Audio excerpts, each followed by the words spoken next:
क्या फिर हम लोग क्या यहाँ ताली बजाने के लिए आए हैं क्या? हम यहाँ भजन गाने के लिए नहीं आए हैं।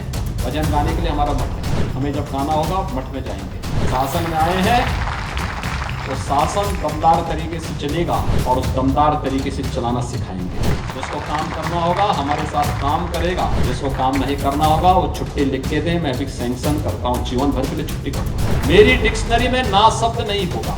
मेरे राष्ट्रीय अध्यक्ष अखिलेश यादव जी ने मुझे सबसे पहले टिकट दिया था। टिकट के बाद मैंने नॉमिनेशन भी कर दिया। लगता यही है कि कुछ ऐसा दबाव आया जिसको वो अवॉइड नहीं कर सके और दूसरे कैंडिडेट को यहाँ पे उतार दिया। मोहम्मद आजम खान साहब का सभी का धन्यवाद करना चाहती हूँ कि उन्होंने मुझ पर भरोसा जताया। बिल्कुल तैयारी, हम राजनीतिक लोग हैं, हर समय चुनावी मोड पे रहते हैं। सियासत की शतरंज में कौन सा सूरमा किस पर भारी पड़ जाए ये तो वक्त के साथ ही पता चलता है, लेकिन अक्सर तैयारियां ये जाहिर कर देती हैं कि ऊंट किस करवट बैठने वाला है। एक तरफ बीजेपी है जिसने पश्चिम में अपना जोरदार प्रचार शुरू कर दिया है।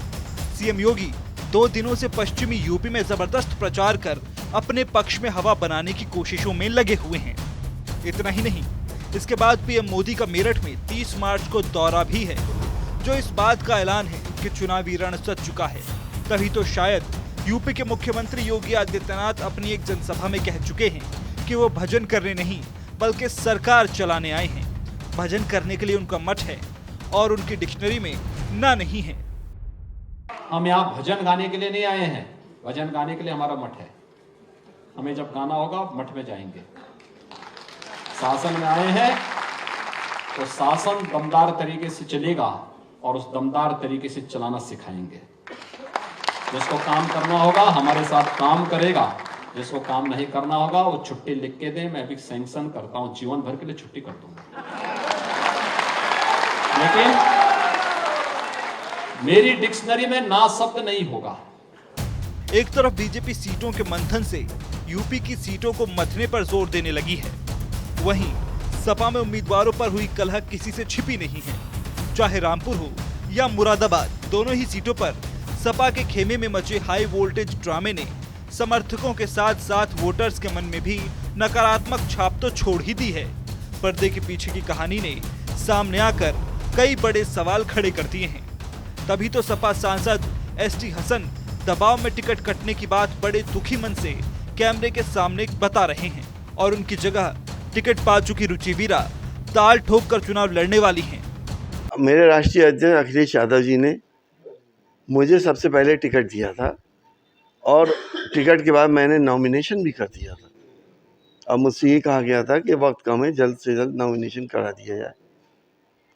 अखिलेश यादव जी ने मेरे पर भरोसा हमेशा करा और मैं कभी उनके भरोसे को नहीं तोड़ना चाहता।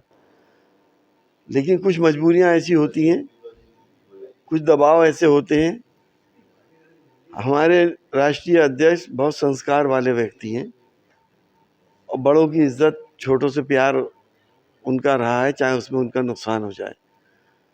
तो लगता यही है कि उनके ऊपर कुछ ऐसा दबाव आया जिसको वो अवॉइड नहीं कर सके और दूसरे कैंडिडेट को यहाँ पे उतार दिया। अपने राष्ट्रीय नेतृत्व का, अपने पार्टी के मुखिया का, मोहम्मद आजम खान साहब का सभी का धन्यवाद करना चाहती हूँ कि उन्होंने मुझ पर भरोसा जताया और आप सब लोगों से मदद की उम्मीद करती हूँ। मैम, समाजवादी पार्टी के द्वारा पहले स्टेशन को सिंबल दिया गया था, अब जो है सिंबल वापसी दिया गया है। क्या इसके बारे में भाई मुझसे क्यों पूछ रहे हैं? मेरे भाई हैं, कितनी बार बता दिया मैंने। क्या कुछ तैयारी है मुरादाबाद लोकसभा की? बिल्कुल तैयारी, हम राजनीतिक लोग हैं, हर समय चुनावी मोड पे रहते हैं। हालांकि पहले चरण में पश्चिमी यूपी की सीटों पर मतदान होना है, जिनमें रामपुर, मुरादाबाद, कैराना, बिजनौर जैसी सीटें शामिल हैं। अब देखना होगा कि सपा की नई रणनीति अपना दम दिखा पाती है या फिर उन्हीं के गले की फांस बन जाती है।